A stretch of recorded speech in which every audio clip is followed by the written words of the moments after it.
Age of Comics, the golden years. Wow, of all the games I'm excited about, this was one that I was really pumped about. In this game, the Golden Age of Comics, you can see on here, the artwork is fantastic. You are going around and, well, you're going to make your own little comic industry. You're hiring artists and you're hiring writers and you're making comics in different genres of the pulp fiction type and horror and things like that. And it's a worker placement game, and you're using your editor meeples to do different tasks. But I don't like it. So there's a lot of cool concepts in this game, but none of them really feel fully realized.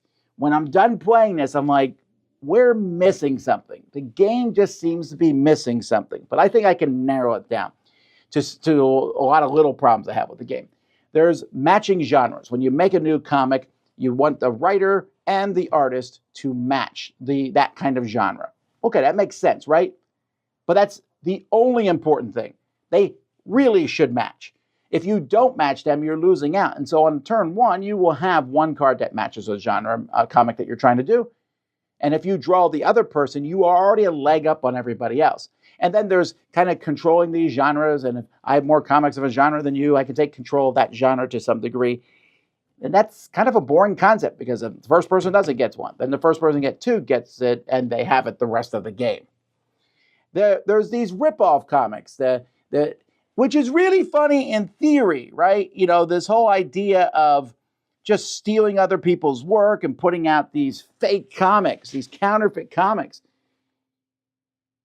There's no reason to do that. Now, to be fair, I don't think you should do counterfeit comics, right, or anything. But they could have pushed the funniness. They should have looked a little different, even more so. I think they changed one minor thing about them. But they should have looked a little bit different in the game. But they don't really give you any big benefit to make you want to do them. You can ignore those counterfeit comics, and I don't think you're missing any part of the game. Because I thought, oh, well, that'd be a funny idea. Counterfeit comics, I'm sure there's a downside. You get caught, you get in trouble, or whatever. They don't make as much money or what have you, but they do something for you. No, not really.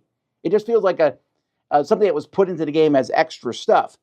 The economic, it's really kind of an economic game as you are making these points and stuff, but the money is kind of a weird thing because at the beginning of the game, you're kind of strapped for money. At the end of the game, you just have tons.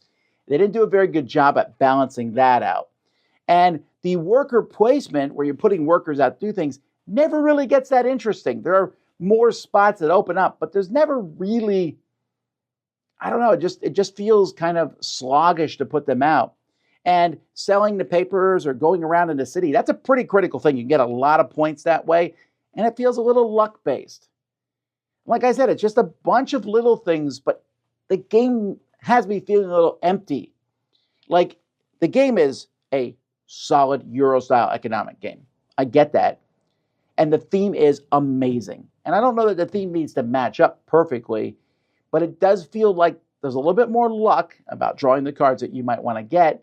And the decisions don't seem to be particularly interesting. You're like, at the beginning of the game, there's like 3 different choices that you should do right away. And you pick them. And then watching the comics go up in price and down in price, that's kind of interesting. And there's a lot of cool concepts, but for me, this one is a pass. It is a 5 out of 10.